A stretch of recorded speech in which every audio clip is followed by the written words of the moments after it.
Finally আমি যে জবার ডাল লাগিয়েছিলাম দেড় মাস তো হয়েই গেল। লেবুর ডাল লাগিয়েছিলাম, সবগুলোই 1.5 মাস হয়ে গেল। তো ফাইনালি আজকে দেখব যে এই ডাল কতটা কি শিকড় হলো। তার জন্য আমি টব নিয়েছি, মাটি রেডি করে রেখেছি। যদি ভালো শিকড় হয় তাহলে লাগিয়ে দেব। চলুন দেখা যাক শিকড় হলো কি না। খুব আস্তে আস্তে করে আমি তুলছি বালিটাকে খুঁড়ে।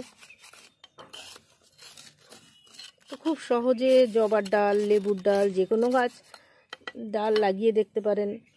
আমি তো কোনো গাছের ডাল কাটলে ফেলি না সহজে, কারণ সেগুলো লাল বালি, কিচ্ছু না, শুধু লাল বালিতে লাগিয়ে একটু ছায়া জায়গা রেখে দিলেই কিছুদিন বাদে যে গাছ বাঁচার বেঁচে শিকড় হয়ে যায়।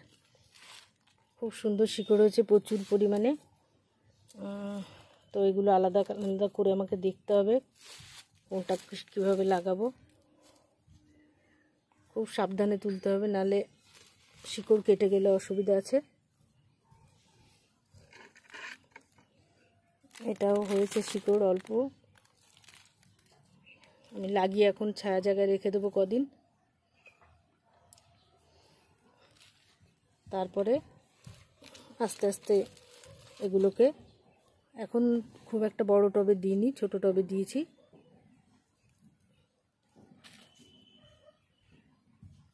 খুব সুন্দর শিকড় হয়েছে। লেবু গাছ আর জবা গাছ দুটো মিলে গেছে, দুটোরই খুব সুন্দর শিকড় হয়েছে। এটা লেবু গাছটা, আর এটাও একটা জবা গাছ।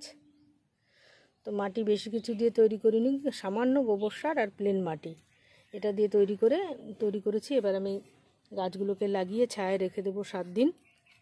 তারপরে যখন গাছগুলো সুন্দর ধরে যাবে তখন আবার এটাকে রোদে নিয়ে আসবো। 3টে গাছই আমি টবে লাগিয়ে দিয়েছি, জল দিয়ে দিয়েছি। এবার ছায়া জায়গায় রেখে দেবো, 1 সপ্তাহ মতো ছায়ায় থাকবে। তারপর গাছ ধরে গেলে রোদে এনে রাখবো।